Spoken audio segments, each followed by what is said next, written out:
అంటే ప్రజలు ఆ ప్రజాభిప్రాయం చెప్పబోతా ఉన్నారు, ప్రజల తీర్పు చెప్పబోతా ఉన్నారు. సో ప్రజలు తీర్పు చెప్పారు అంటే స్పష్టంగా కేటీఆర్ హరీష్ రావు చేస్తున్నటువంటి తప్పుడు ఆరోపణలు చెప్పని ప్రజలు తీర్పిచ్చారు. మళ్ళీ గడిచిన 2-3 రోజుల కింద జరిగినటువంటి స్థానిక సంస్థల సర్పంచ్ ఎన్నికల్లో కూడా బీఆర్ఎస్ పార్టీ బీజేపీ పార్టీ రెండు కలిసి పోటీ చేసినా కూడా 1/3 సీట్లు రాలే. అంటే 3/1 కూడా సీట్లు రాలే బీఆర్ఎస్ పార్టీకి. అంటే వాళ్ళ యొక్క పార్టీ ప్రతిష్ట అనేది పూర్తిగా పార్టీ కంప్లీట్గా బలహీనమైంది అనేది కేసీఆర్కి అర్థమై గడిచిన 2 సంవత్సరాల్లో కేటీఆర్ హరీష్ రావు కొడుకు అల్లుడు అందరు కలిసి ఏం చేసినా పార్టీ మొత్తం దిగజారిపోతూ ఉంది. పార్టీ ప్రతి దిగజారిపోతూ ఉంది. కాపాడుకోవాలి, కనీసం కొద్దిగా ప్రతిష్ట కాపాడుకోవాలని దానిలో భాగంగానే బయటకు వచ్చింది తప్ప పాలమూరు ప్రాజెక్టు కాదు, గాడిగుడ్డు కాదు, ఇంకోటి ఏమీ కాదు. 100% వాస్తవంగా ఆయన పాలమూరు ప్రాజెక్టు గురించి మాట్లాడుతూ ఉన్నాడు. అసలు మీరందరూ గమనించారు, 2014 కేసీఆర్ ఆనాడు బీఆర్ఎస్ పార్టీ ప్రభుత్వ అధికారికి వచ్చిన తర్వాత 2015లో పాలమూరు ప్రాజెక్టును కుర్చీ వేసుకుని పూర్తి చేస్తానని మాట్లాడాడు. మరి 2014 నుంచి 2023 దాకా సుమారుగా 10 సంవత్సరాల కాలం పాటు పరిపాలన చేసిన తర్వాత రాష్ట్రంలో 8 లక్షల కోట్ల అప్పు చేసిన తర్వాత కూడా ఎక్కడ కూడా 1 ఎకరానికి నీళ్లు ఇవ్వకపోగా, మెయిన్ కెనాల్స్ కూడా పూర్తి కాకపోగా, అసలు పొలాలకు నీళ్లు ఇవ్వాలంటే కాలువలు మంజూరు కావాలి, మెయిన్ కాలువలు మంజూరు కావాలి, డిస్ట్రిబ్యూటర్స్ మంజూరు కావాలి, మైనర్స్ కావాలి, సబ్ మైనర్స్ కావాలి. అసలు వీటి శాంక్షనే లేదు ఒకటి. అయినా కూడా 2023 ఎన్నికల సందర్భంగా కేసీఆర్ ఏం చేసిండు, ఒక మోటార్ ఆన్ చేసి నార్లా రిజర్వాయర్లో ఒక మోటార్ ఆన్ చేసి కొన్ని నీళ్లు పోసి జాతికి అంకితం చేస్తున్నాడు పాలమూరు ప్రాజెక్టును. అంటే ఇంతకంటే దిగజారుడుతనం ఉంటుందా? అసలు నువ్వు శాంక్షన్ చేయకపోతేవి కెనాల్స్, అడ్మిషన్ శాంక్షన్ లేదు, ఏమీ లేవు. దీనికి తోడు అసలు వాటర్ అలొకేషనే లేదు. ఈనాటికి కూడా వాటర్ అలొకేషన్ లేదు, ఎన్విరాన్మెంటల్ క్లియరెన్స్ లేదు.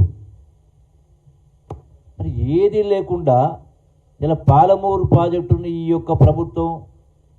ఈ ప్రభుత్వం పట్టించుకోవట్లేదు, డిపిఆర్ ఏదో రిజెక్ట్ అయింది అని మాట్లాడుతున్నారు.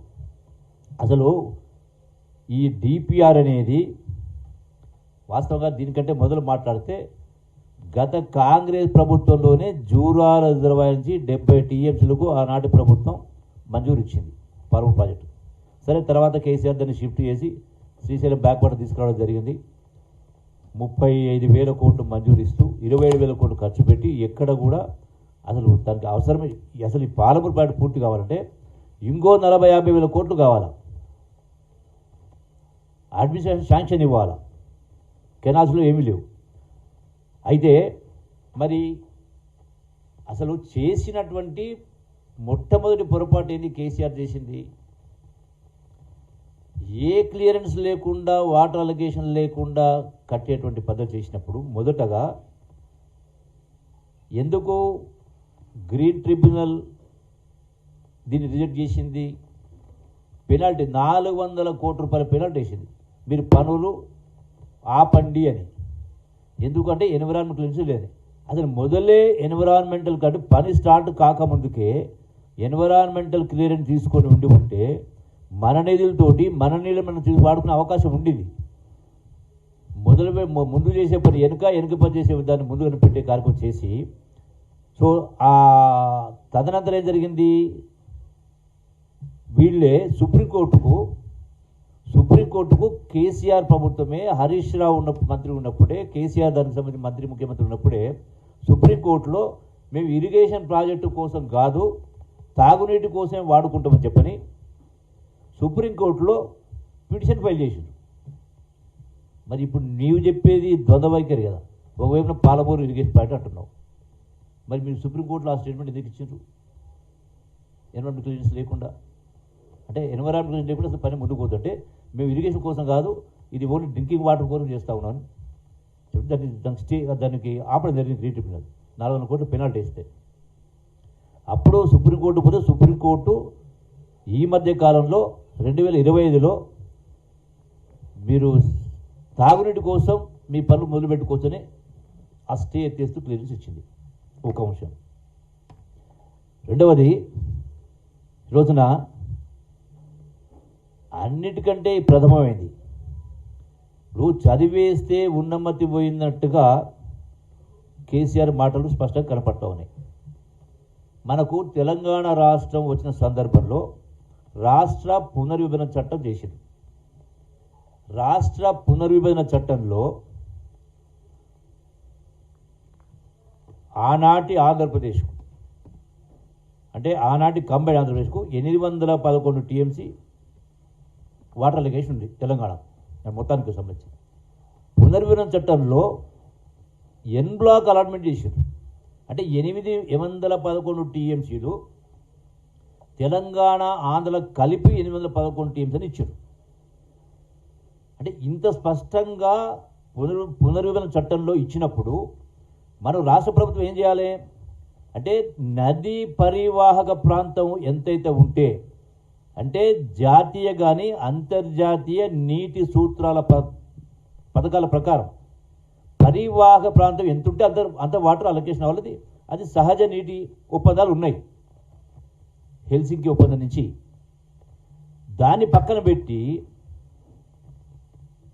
సెన్స్లెస్గా